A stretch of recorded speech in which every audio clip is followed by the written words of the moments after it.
குழந்தையை ஒரு நொடியாவது தனியாக விட்டிருக்கக் கூடாது என்று வருந்துகிறாள். அந்த காட்சிகளை பார்த்த அனைவரின் கண்களிலும் கண்ணீர் வழிகிறது. ஆனால் ஈஸ்வரி மட்டும் வெளியில் கவலையாக நடித்தாலும் உள்ளுக்குள் வேறு மாதிரியான திருப்தியுடன் இருக்கிறாள். தன் திட்டம் வெற்றி பெற்றுவிட்டதாக நினைத்து மகிழ்கிறாள்.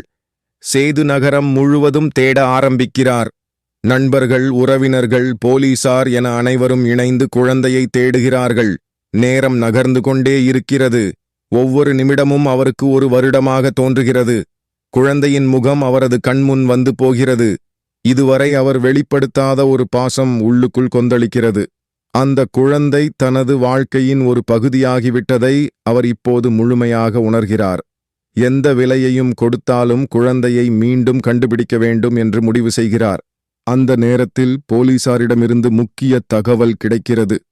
குழந்தை கடத்தல் கும்பலுடன் தொடர்புடைய சிலரை விசாரித்தபோது சமீபத்தில் ஒரு பச்சிளம் குழந்தையை கடத்த முயற்சி செய்ததாக தகவல் கிடைத்திருக்கிறது. மேலும் அந்த குழந்தையை மாநில எல்லைக்கு வெளியே கொண்டு செல்ல திட்டமிட்டிருந்ததாகவும் தெரிகிறது. இந்த தகவலை கேட்டதும் சேது உடனடியாக போலீசார் கூறிய இடத்திற்கு செல்கிறார். அவரது மனதில் ஒரே எண்ணம் மட்டுமே உள்ளது: எப்படியாவது தனது குழந்தையை மீட்க வேண்டும். போலீசார் வழிகாட்டிய இடம் ஒரு பழைய கட்டிடம். அங்கு சென்ற சேது ஒவ்வொரு அறையையும் தேட ஆரம்பிக்கிறார்.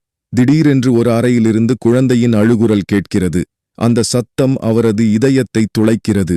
அவர் ஓடிச் சென்று கதவை திறக்கிறார்.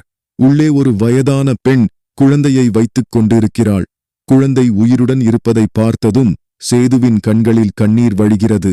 ஆனால் அதே நேரத்தில் அந்த பெண்ணின் மீது கடும் கோபமும் எழுகிறது. போலீசார் உடனடியாக அந்த இடத்தை சுற்றி வளைக்கிறார்கள். விசாரணை தொடங்கியதும் அந்த பெண் பயத்தில் நடுங்க ஆரம்பிக்கிறாள். தன்னை மன்னிக்கும்படி கேட்கிறாள்.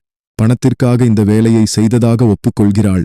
ஆனால் இந்த குறிப்பிட்ட குழந்தையை கடத்தும் திட்டம் தன்னுடையது அல்ல என்றும் யாரோ ஒருவர் முன்கூட்டியே தகவல் கொடுத்ததாகவும் கூறுகிறாள்.